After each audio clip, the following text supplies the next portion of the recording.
As we enter this season of gratitude, we're reminded it can take many forms. In the people who lift us up, in the communities that shape us, and even in the challenges that make us who we are.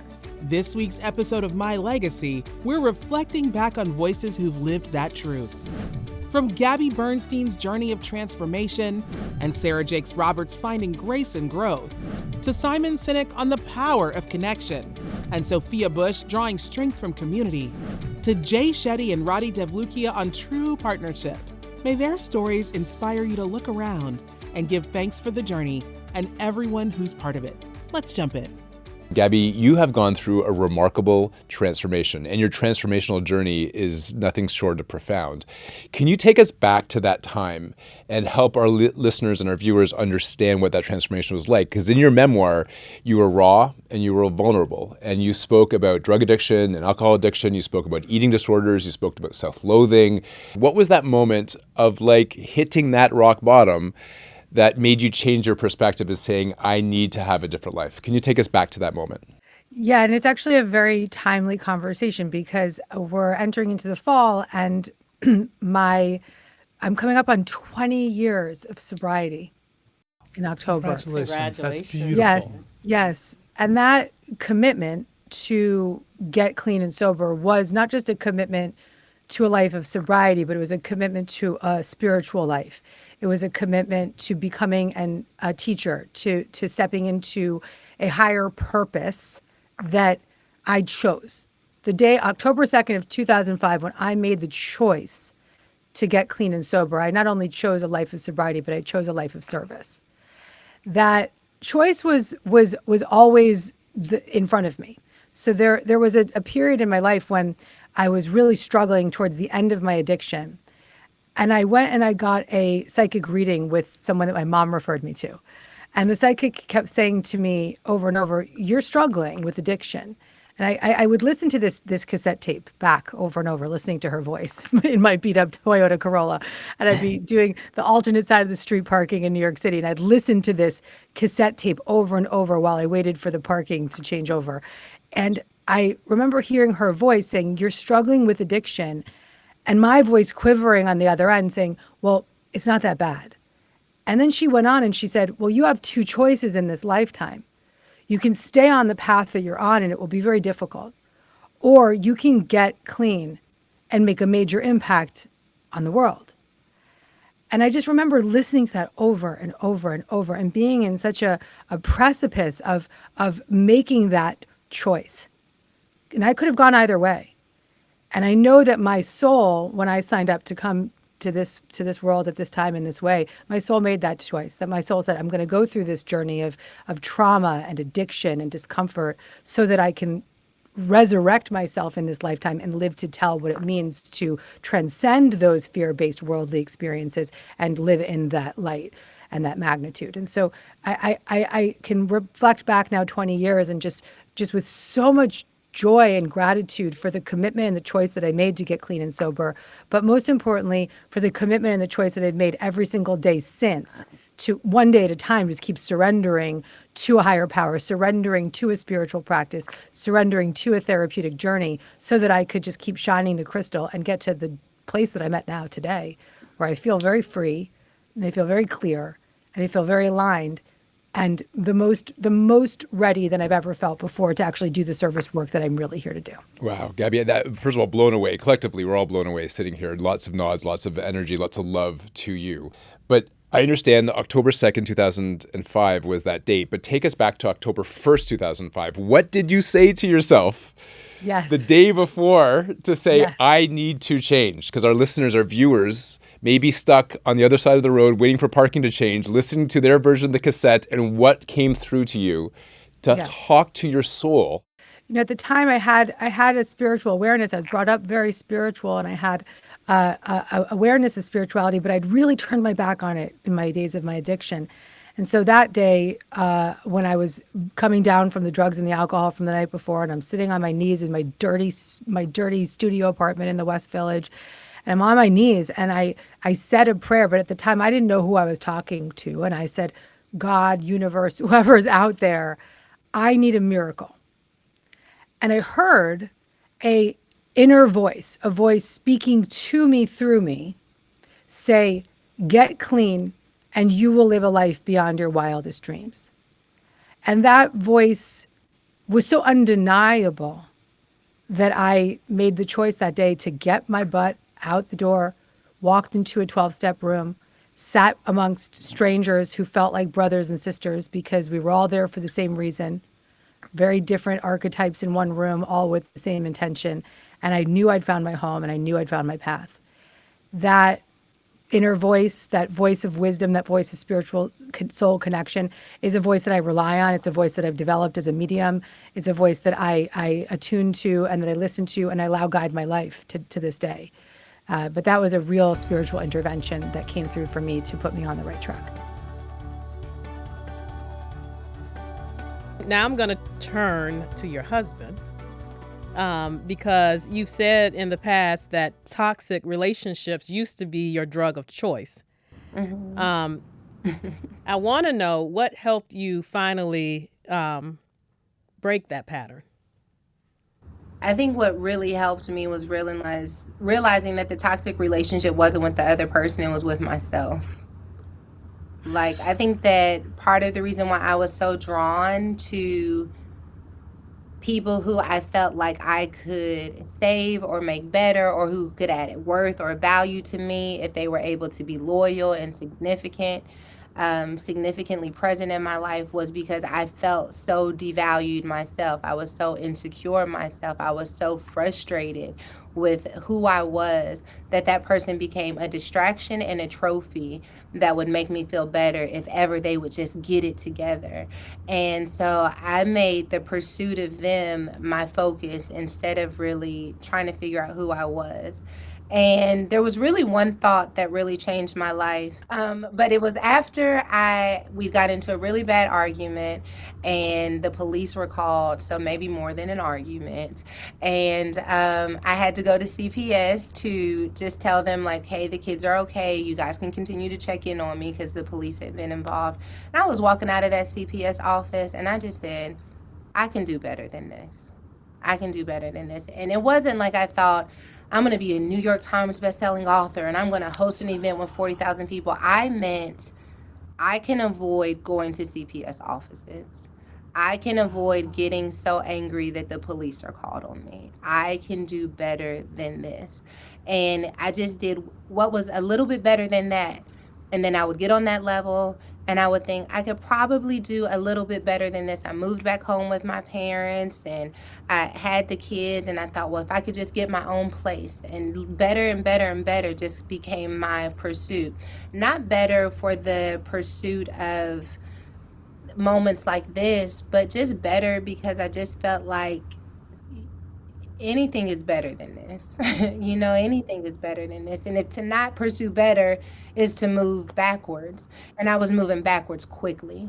And I think that that's what we have to understand in these toxic relationships, whether it's with ourselves or with other people, because you can have a toxic relationship with yourself that makes you just get degree after degree after degree because you think that's going to make you feel better. Or a toxic relationship that makes you achieve and pour yourself out. Anyone who's dealing with some type of trauma that is unresolved may have a toxic relationship somewhere, but better is just, I think I can experience better health than where I currently am.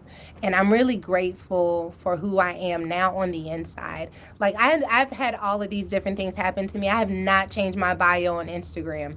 My bio is the same bio that I ever had. Cause the books are nice, the things are nice, but like if that ever becomes my bio for me, it just feels like I miss something because I'm so proud of the girl who like finally figured out who Jesus is, who loves her husband, whose children are her teacher. Like I'm so proud of who she is that's what I want you to know about me more than all of these things I achieved because that's what I fought for and that's what I thought was never possible. The other things they're just cherries on top.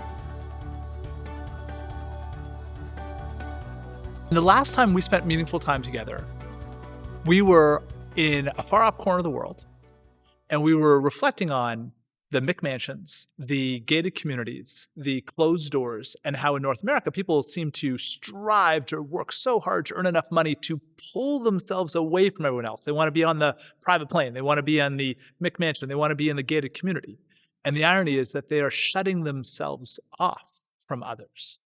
And so when I look at our time in Kenya, I was reflected by the fact that you said one of the most inspirational people you ever met was Mama Jane. So one of the things that is, for anybody who comes from the West, when you go to Africa, especially when you go to rural Africa, which is where we were, where there is real poverty, like the tropes of the mud huts, yep, they're living in mud huts, yeah, that we have this assumption that because they have less in terms of money or material wealth, that they are unhappy. And yet you meet people who are in these circumstances who don't die of heart disease. They don't get as many cancers as we do. They don't have diabetes. And they're smiling all the time. Now, let's not confuse feeling wealthy and happy with struggle. They absolutely struggle. Their lives are absolutely difficult. And they are with each other and help each other. And the lesson that I learned from that trip is we are so arrogant in our wealth that we just assume that people who don't have our wealth must be unhappy, which is the same mentality as a heroin addict feeling unhappy for all the people who don't do heroin because they don't have our high. All you people who are sober, you don't feel how good I feel, completely neglecting the fact that we're addicts. We are addicted to money, and they are not. And yes, they have struggle, and yes, they have needs, and yes, we want to help them, and they should be helped, and they're learning how to help themselves, but they are happier. And you look at the kids, too, and there's data on this. There's data that shows that kids who have fewer toys have better imaginations and actually have more excitement. So, like, again, we go from the West, and we go to Africa, and we see the kids playing with a stick and a tire, and we're like, oh, poor kids, they only have a stick and a tire. And yet they're laughing and they're smiling and they're giggling the whole time. You know why? Because they have an imagination. That is not a stick and a tire. That is something, that is a game they're playing in their minds. And I came back from that trip realizing that I'm an addict, like everybody who lives in the West. And I would rather foster a relationship and relationships like theirs. And again, the ability to separate struggle from happiness. They're not the same thing. And Mama Jane is this self-appointed community leader because she decided she wanted a house that wasn't a mud hut. She wanted a brick house, which is expensive. And she figured out a way to sell the milk from her cows, that she would walk hours to go to the center of the city to sell her milk. And over the course of time, she saved up enough money. She goes into the village. She goes into the center of town, finds a builder and says, I want to build a house. She says, this is the money I have. He goes, well, that won't build you a house. That'll build you a couple of walls. She goes, well, let's start there. And she eventually saves up enough money and works hard enough, and she builds a house that she invited us into and is immensely proud of. And she helped the other mamas, the other women, the other mothers in the area to teach them how to also save up and also build their own houses.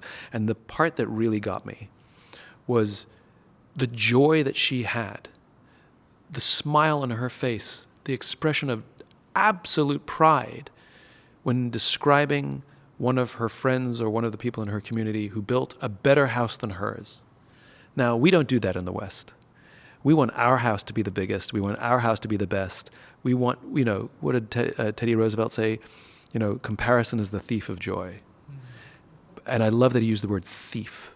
It steals a feeling from you. I say that all the time to Yolanda. That's why he looked. That's why he was like, yeah, that's my... Comparison is the thief of joy, and we live a world where we watch social media, where everybody's friends are prettier, everybody's vacations are better, everybody's life is more complete, everybody's achieving their financial goals, everybody's in shape, everybody's going out to great meals. I can know because they keep taking pictures of their food. And and we sit at home by ourselves, scrolling, thinking I hate my life. And the thing that I found so amazing about these magical human beings is also when we went to one of the schools. And we went to a girls' school, a high school, as you know, because you took me there. And they have cell phones. They have Instagram. They have social media. They have access to the internet. They are not addicted because they spent a life fostering a relationship, and they're just not addicted because they have real friends. And it reminds me of an experiment. Most of our understanding of addiction comes from some experiments that were done in the 50s and 60s where they put a rat in a cage and they gave it two flasks of water, one just plain water and one that's laced with drugs. It tries both of them. It likes the drug-laced one. It eventually gets addicted and drinks so much of the drug-laced water until it dies. Okay? And most of our understanding of addiction comes from these experiments. Except the experiment is flawed. A guy by the name of Bruce Alexander recognizes that rats, like human beings, are social animals. And if you put a social animal by itself in a cage with drugs, it's going to get addicted to the drugs. So he recreated the experiment, except he made it more realistic. He called it Rat Park. He put a huge cage with lots of rats and mazes and wheels, and they are having babies and community and friends, the whole deal. And they put up 2 flasks of water, one plain, one drug-laced. They all tried both. They all tried enough of the drug-laced one to get addicted, except they didn't. They can see from the data that they drank the plain water. So it starts to give evidence that if we have a strong sense of community and if we have close relationships, we become less susceptible to all addiction. And so, yes, social media is insidious. Yes, the social media companies absolutely bear some responsibility, and they can't do buyer beware. That's nonsense. That's like giving somebody, fentanyl and saying, well, not our problem. No. Buyer beware is you don't get a free pass. If you don't like it, turn it off. That's not how addiction works. But if you take lonely people and you give them an addictive thing, they're more likely to get addicted. These kids in this high school in Kenya, because they had such close friendships and they were taught how to be friends and they help each other because they had to, just aren't addicted to the same addictive things that we are. And so it becomes, I think we have a lot more to learn from rural Kenyans than we can teach them. I think we are so arrogant to think that they should learn our way of life. I think we should learn theirs. I came away pretty humbled.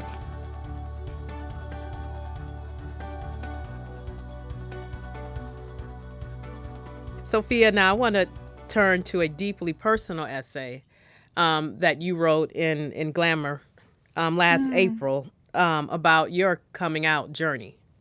And I want to read something that you wrote because I thought that it was just so very powerful.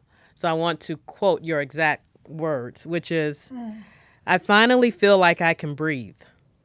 I don't think I can explain how profound that is. I feel like I was wearing a weighted vest for who knows how long. I hadn't realized how heavy it was until I finally just put it down. That kind of clarity doesn't usually come without heartbreak. So what was the turning point for you? If I may, it's interesting how bite-sized the world wants to make your life or your experiences when you are a public person. And I understand why. The totality of a life, someone's journey it's not clickbait material. And so you won't expect this, but the reason this really relates back to Nia and our friendship is because there was so much public fascination about, well, what is she? How does she identify?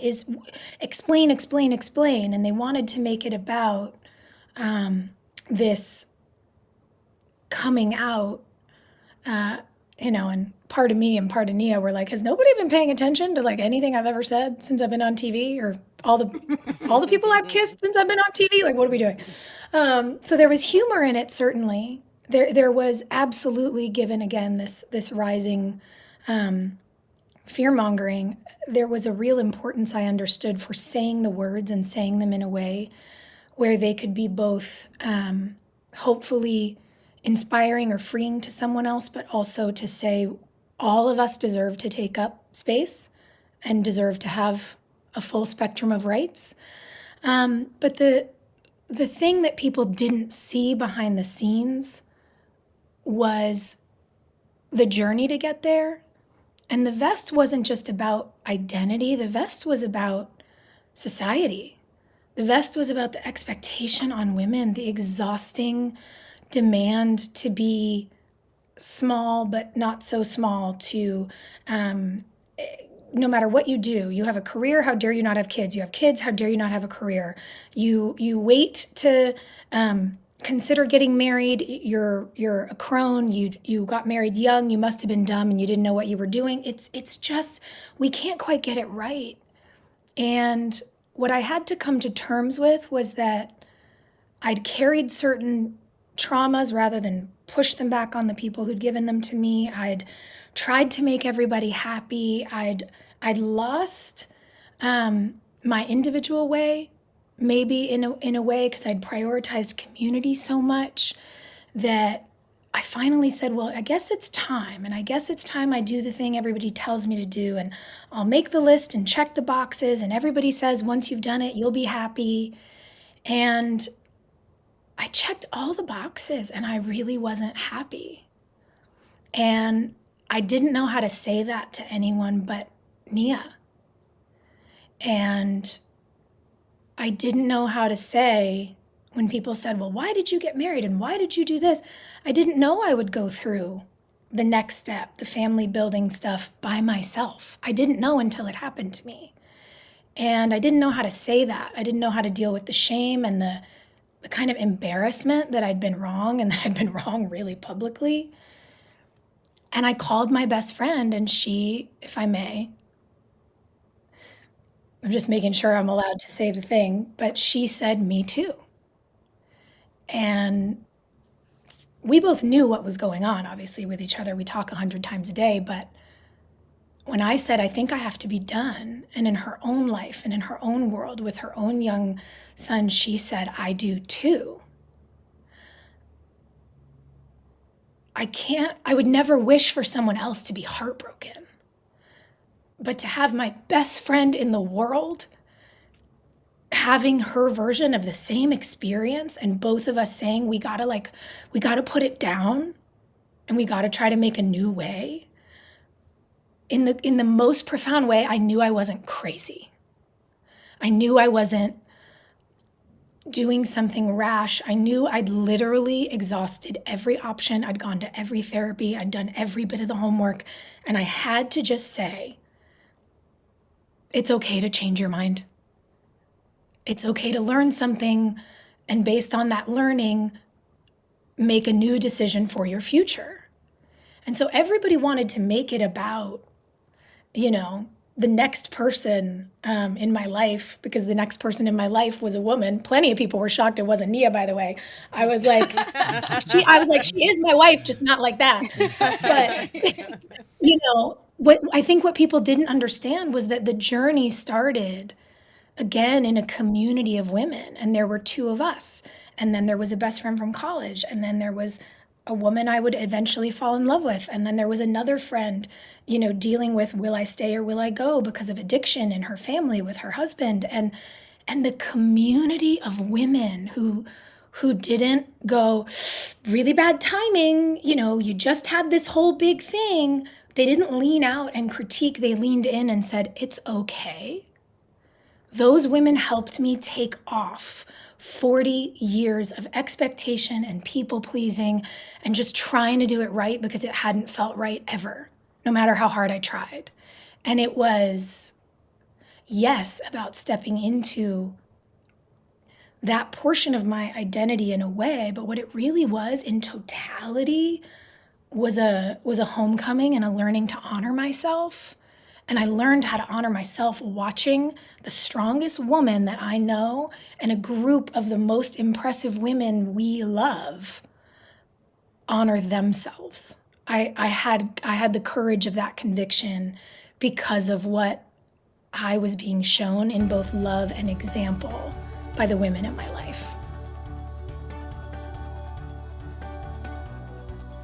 This is a very simple thing, but it's very important. I rarely get sick, and I'm blessed and fortunate, but a lot of that in my mind is because every day, not a day goes by that Andrea doesn't put out vitamins for me.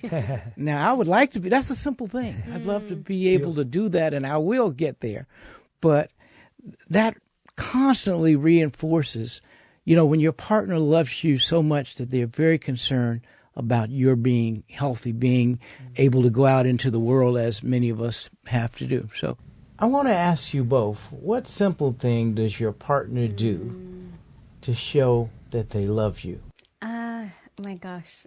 Jay's a very expressive person, but it's not just the words that he uses. Like, he is someone who will verbally check in and be like, what can I do to make you happier? Is there any way I can help you? And he says that to me on a regular basis. So I think one part of it is being vocal about how you want to be there for your partner, which I actually wasn't very good at, and I'm still getting better at, to actually vocalize it. In my mind, I see myself as more of an acts of service, which is how I've seen my parents be. So I'd be like, oh, but in my mind, I've cooked a meal and I've done this little thing, but sometimes you realize that actually having those vocal moments are really important, and how much that makes a difference in a relationship. But then in action, it's like the little things of, even if he's just sat down when I've sat down and I need something, he'll get back up. Like, if I won't get back up, he'll get back up to get it for me. Or if I am feeling... I hate that one. I know, you still do it. And it's those little things where you just notice someone going out of their way for you, because not many people want to go out of their way for you. And then another one is whenever I'm I'm quite an emotional person, and whenever he feels my energy is a little bit off, he'll always, no matter what he's got going on, he'll always make space and time to just check in and be like, do you need help with anything? Can I sit with you? I can work through, whether it's a work thing, whether it's a family thing. He always creates the time and space, no matter how busy, to have those moments of connection if he feels like I really need it. And so, I could probably go on, but I'll leave it there. Those are a couple of them, but yeah, there's so many different ways he expresses himself, actually. Jay? Yeah, so many as well. I think for me, the biggest one is, I think when we first got married and we moved to New York, and then we were kind of there for a couple of years, then moving to LA, and we've just been through so much change, and change that wasn't anticipated or expected. So change that we both had planned to live our whole lives 15 minutes from our local temple in England and 5 minutes away from Radhi's parents' home. And actually, that was one of her requirements for us getting married, was that she could be a 1 mile radius away from her parents' home. And I'd committed to that, and I genuinely had committed to that. It was something that I thought was very real. All of our friends are in that area, families in that area. It made sense. And then all of a sudden, my career took a turn in 2016 when this part of my life started to grow, and it's continued to for the 9 years, thankfully.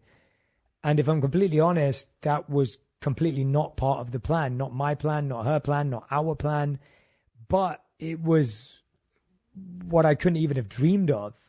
And not once in the last 9 years has Radhi ever said to me, look what I gave up for you. And oh God, I could cry saying this, but it's one of those things. It's like, I know how much her parents mean to her. I know how much her family, friends mean to her. I know how much London means to her. And for her to move away, for her to give that up when we didn't have clarity, like, we're very fortunate today to have a wonderful life, but getting here wasn't easy. I was away a lot. I traveled a lot for work.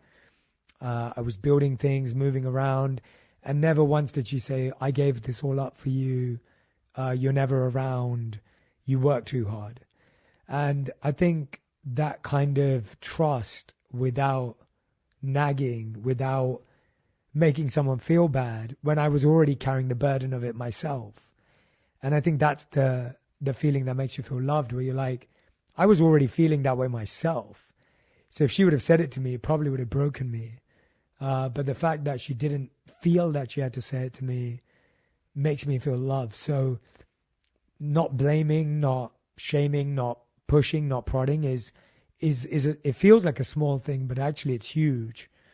And even at the most difficult times in our life, whether we were financially struggling, struggling with moving, changing, whatever things were going on in our life, every time I'd update her on what would happen, she'd always say, I trust you.